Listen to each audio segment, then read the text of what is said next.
Alright, so we all know Kill Bill. Quentin Tarantino, Uma Thurman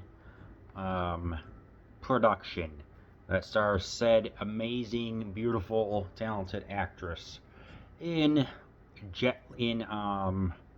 Bruce Lee inspired clothing, the Yellow Jacket. But of course, there's another inspiration for Kill Bill, Lady Snowblood, and Love Song of Vengeance, directed by Toshiya Fujita. This is based off a manga. A young woman, Meiko Kuja, trained from childhood as an assassin and hell-bent on revenge for heinous crimes committed against her family, hacks and slashes her way to gory satisfaction in turn of the 20th century Japan. Rampant with innovative violence and spectacularly choreographed swordplay, Toshiya Fujita's pair of influential cult classics, Lady Snowblood and the sequel Love Song of Vengeance, are bloody, beautiful extravaganzas composed of one elegant widescreen composition after another. The first, Lady Snowblood, was a major inspiration for Quentin Tarantino's Kill Bill saga, and both of Fujita's films remain cornerstones of Asian action cinema. By the way, Fujita, not Vegeta from Dragon Ball. What they have Blu-ray special editions, features new 2K digital restorations of both films with uncompressed monaural soundtracks, new interviews with Kazuo Koike, the writer of the manga that inspired the films, and screenwriter Norio Sada. Trailers, new English subtitle translations, plus an essay by critic Howard Hampton. I wonder if he gets discounts at motel or hotel chains. I freaking loved both of these. These are both fantastic movies. Yeah, I mean it's how it's just a all right. Toho produced this. This was right around when Godzilla vs. Mechagodzilla came out. So, yeah. The first one is a revenge tale. Yes, it sounds like a standard revenge tale. What with the seeking people who defiled her mother, and did her family wrong, and so she is trained by a what's the word, a sensei, I guess, or an instructor or whatever, since pretty much childbirth, and goes around just eliminating people. And these movies are both over the top, but at the same time so beautifully composed. It is such a weird juxtaposition of art house and blood. I don't know how to react to that. It's one of those, you just have to see it. Certain scenes that stand out is, of course, in the beginning, there is, there's the jailhouse, Japanese jailhouse. There's no rock going on, but instead it's like ladies giving birth inside a prison, and it's just not pretty to look at. And then we get to see the training that she undergoes, and the billings that happen. But what separates this is the unconventional way how things are structured. So jailhouse, we cut to Yuki, that's her name, who's going around and training. Then we go back to the little training montage where the teacher sends her down in a barrel and says, "Don't emerge from this barrel until it stops completely." It sounds more like a jackass stunt than anything else, and I'm like, okay. But then she comes out, and it's just so beautiful to look at. Plus, there are some long takes as well. I like these long takes where it's at least 10-15 seconds minimum of just action going on. And it's just like, yes, I want to see this. This is what I like. Yes, it's a simple, straightforward story, but it it's structured so well because it's based off the manga, you know, and that's what I want. I want to see it. It's like, but it also has the, you know, it has all the beautiful locales. It's got a very nice bridge. I don't know. It was just a nice bridge. It's got the climax at the ending, where it takes place inside like this conglomeration of different nationalities. You know, it's like Switzerland, America, Japan. I think there was French, something like that. And as she is trying to she is trying to reach the last person. Uh, Yugi tries to Turns out that the guy with quite the facial hair has a body double. Eliminates the wrong person. So her and another person are going after this guy. What was that? He was the writer of like an anti, trying to spread the word of Lady Snowblood, which kind of keeping in line with the manga story-ish publishing, kind of in a way. So eventually they do go after him. And right over it, because this is during the Meiji Restoration, there's an American flag and a Japanese flag. The Japanese flag gets bloodied, and then the American flag remains clean, as the American flag remains atop and the Japanese one flies down, aka pretty much, what was that, the death of the old ways of the what was that, the Showa era. No, I'm sorry, Showa was later, of the where was Meiji era, excuse me. It was coming in, and it's like, yeah, so, yeah, with the blaze, like, she's going all around and just billing a whole bunch of people. Some of the arms come off, and there's just blood spurting everywhere. It's so nice to see, man. It's just sensational. Of course, she carries an umbrella right here, but within this umbrella, it contains her sword. So it's at once both feminine grace, and I forgot what the word is. Like how we have how there are Gibson girls in America. There's like she's not a Yamato Nadeshiko. There's another word for it. I forgot what. It's like where you could still be a beauty. She's like the opposite of, you know, the geisha, I guess you could say.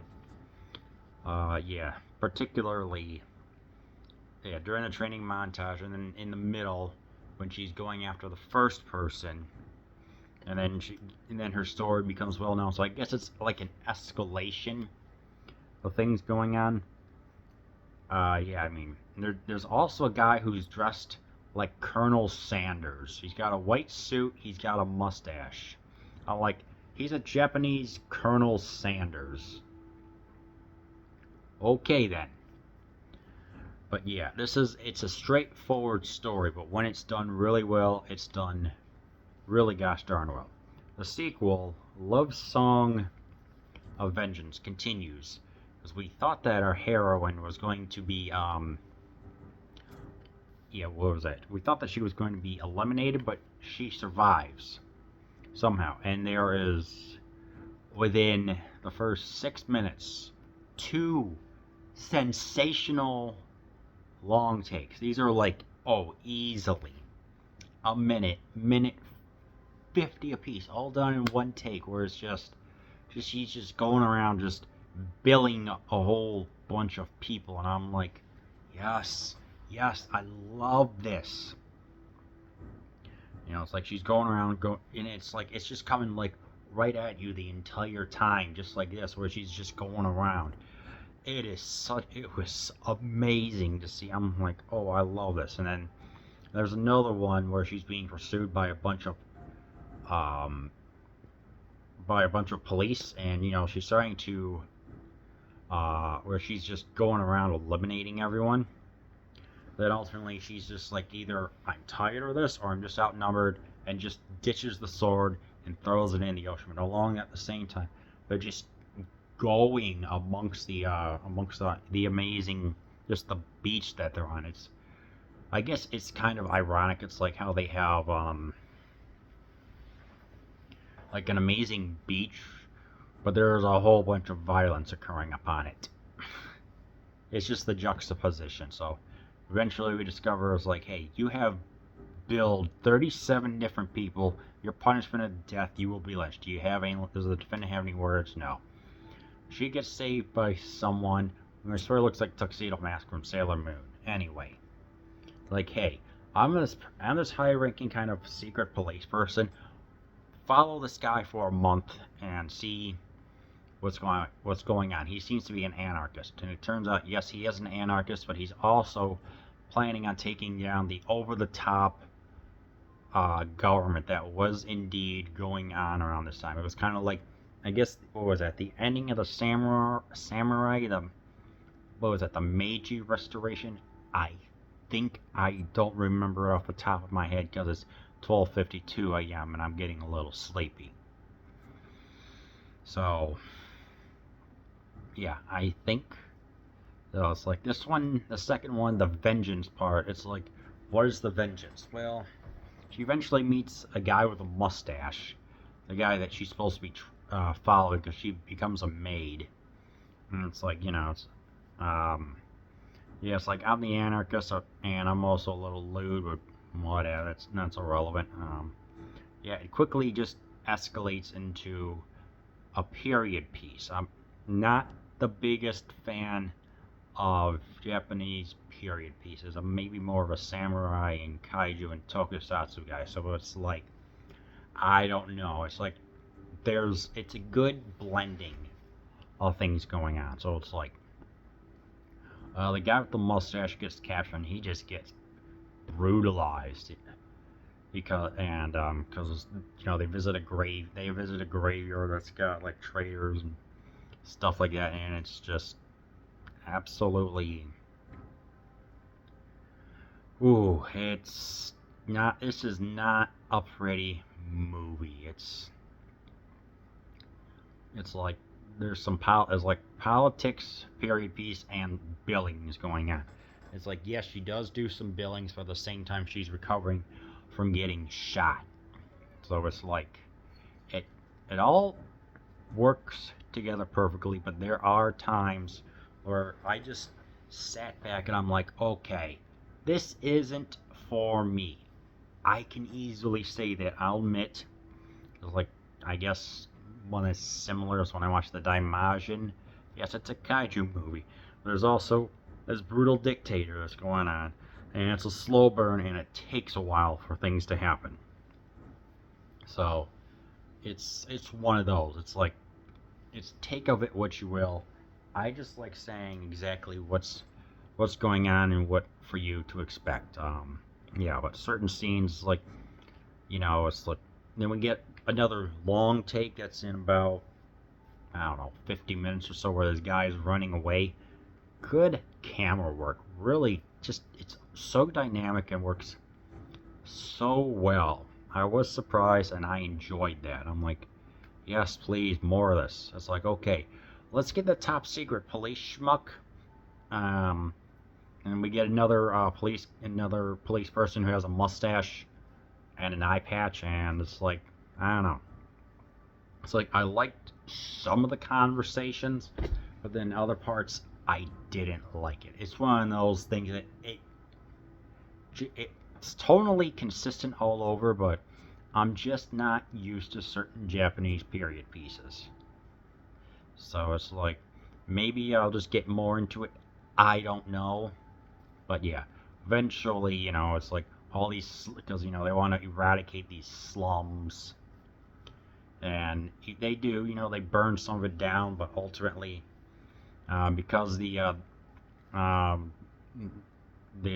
the first guy with the mustache, the anarchist, has a younger brother, and he had a wife, but then it turns out that eventually the wife married the first guy with the mustache. So I guess it's like there's that love song, but then eventually they realize that there's a bigger threat. So the younger brother who's got longer hair and Yuki both team up because they have this document. They'll be able to pretty much disseminate all the stuff going on with the secret police and everything. So it's a very interesting movie, and it is a good sequel that expands on it, because it's like it takes her from just being a billing machine, and just puts her rage and focus into something more complex. And that's what I liked about this. I really did.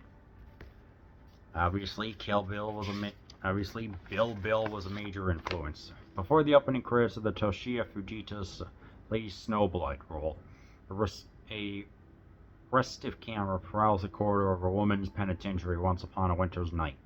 The slightly unsteady handheld cinematography creates an atmosphere of grand guignol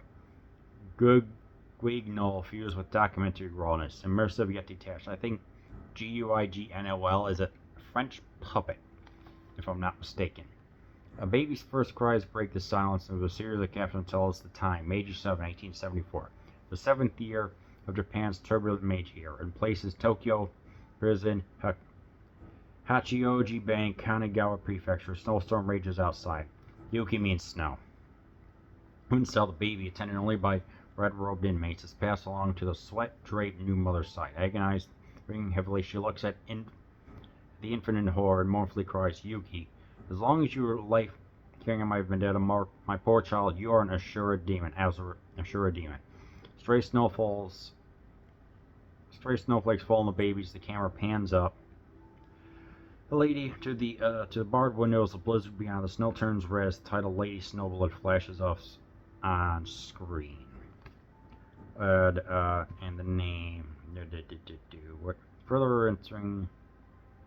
No wonder Quentin Tarantino loved the poker-faced delirium of this film so much, they only lifted swatches of it for Kill Bill Volume 1, but also used his very song, Shua no Hana, the Flower of Carnage, as well. Yeah, let's see, both pictures depict the clash of a violently displacing, westernizing modernity pitted against the organic, agrarian past. The first is set in the Meiji period, in which Japan transformed itself from an isolated, still halfway feudal society to an imperialist powerhouse to rival the West. Covering the period from 1873 to 1973, Lady Snowblood is both jolting and graceful. Weighted hot sketches across time, divergent illustrative spaces. 1 second, Yuki's moaning on adversaries, the next we're back with her mother, Sayo, on her deathbed. Sayo recounts her cellmate midwives how she, her husband, and son were attacked by 4 criminals, 3 men, and a particularly vicious woman who claimed they were her husband. The district's new school teacher, dressed in immaculate light, ergo Colonel Sanders, Japanese Colonel Sanders, was a government spy. He and a little boy were slaughtered. Sayo was raped by the woman and taken away by one of them. After that, killing that man, escaping, she's captured and sent to prison, but gets herself impregnated by the guard. She can send Yuki into the world as per her instrument. There's a whole movie in that little sequence, but it's just a launching pad for the quest that follows. Let's see. Besides the panels from the manga, Shirayuki Hime, that being upon the Japanese name of Snow White. Their faux woodcuts, posters, and muy bridge-like stop-motion photography. Most strikingly, Fujita's maneuvers do not feel derivative or important. They seem to arise naturally at the knees of the story rather than being imposed on it by directorial fiat.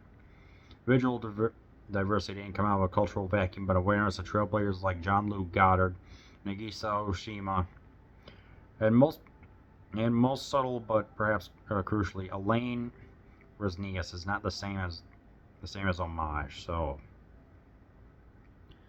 yeah, what else?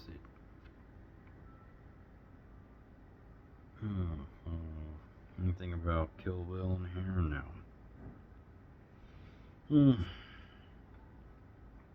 You can probably just.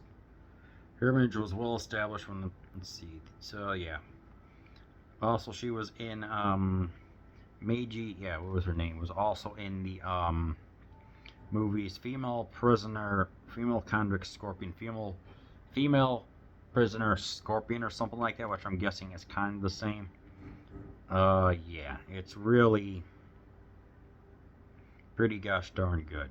Kaji deservedly received her own chapter in Christie's 2005 interview book, Outlaw Monsters in Japanese Film. Born in 1947, she was one of the most iconic performers in the industry in her 20s, but when she hit 30, she was basically consigned to television by the sexist powers that be. She played controlling malls and teenage gang leaders, nymphomaniacs, and stand-by your yakuza mates, Avengers, and deranged convicts. With her long, straight hair, she could seem in some parts like a homicidal, considerably more talented Ali McGraw. Love Song of Vengeance means never having to say you're sorry. Kaji's performances in Lady Snowblood films are pervasively rapturous iconic. As with Bridget Lane peeking up Boost Reagan, and 20 years later, her eyes were the most unforgettable feature. Penetrating snare that was sharper than a swordsman's blade or a serpent's tooth. She made the female gaze deadlier than the male's. Yeah. Whew. It's, you can even tell it's like I said, I'm not reading all the artwork, but I'm reading some of it just so you can get a better picture of it.